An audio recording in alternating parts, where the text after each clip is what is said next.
Ohio State was named one of America's most disability-friendly colleges in the new book, College Success for Students with Physical Disabilities.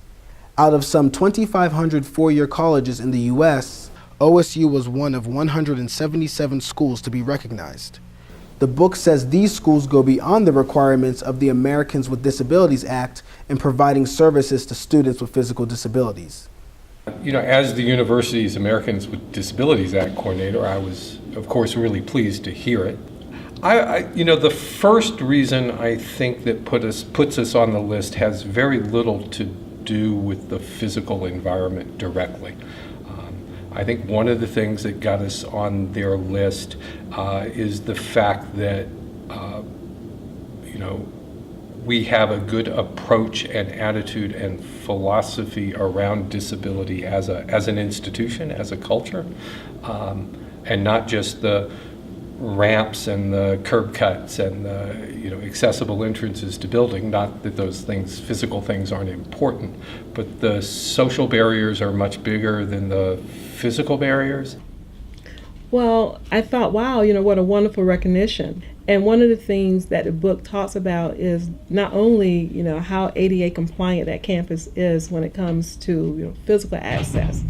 It also takes a look at, how accessible that campus is when it comes to academic accommodations and other types of support services that campus may have. And for that reason, we were chosen as one of those institutions because it's the ADA Coordinator's Office and also the Office of Disability Services, as well as other components of our campus that makes this an accessible place for students that have disabilities. I was born with birth injuries. Doctors code blued me at birth. I had a skull fracture, a subarachnoid hemorrhage, broken clavicle, and punctured lung. Doctors thought I would never be able to walk or talk or go to normal school. So why I am with this ODS is because I have trouble taking tests for short periods of times, so they give me double extra time than what the professors allow on their actual test. Ohio State's Office for Disability Services is located here at Pomerene Hall. Nearly 1,500 students are currently registered. One of the office's computer technicians gave me a tour of their technology center. So this is our check-in station for the Office of Disability Services. This is our attic tech lab where students check in to go use the lab. And their confidentiality is protected.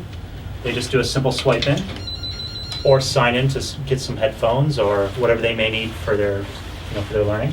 For students that are using the Office of Disability Services, they can actually use our testing center, which they can have a quiet, noise-proof environment to test, as well as earplugs and also white noise generators to really help with their focus for anybody with special needs. And we have many rooms like this. We actually have 14 rooms for individual testing. This is our computer lab. This is where students can use computers that are registered with the Office for Disability Services. These computers have all kinds of programs that assist in their learning, from programs that automatically read documents to them or expand documents in a very big manner for people who are, say, hard of seeing. Okay. We even have a special station for students with very limited mobility. This is our Smart Nav. They can actually wear a hat, and same thing with using a mouse with their hand, but they can move their head and the sensors will virtually move the mouse and they can navigate their computer with a hat. And we also have a modified mouse for limited hand movement to make it easier for their accessibility. Ohio State's disability services only plan to get better with time. Reporting for The Lantern, I'm Kaitor Pessoa.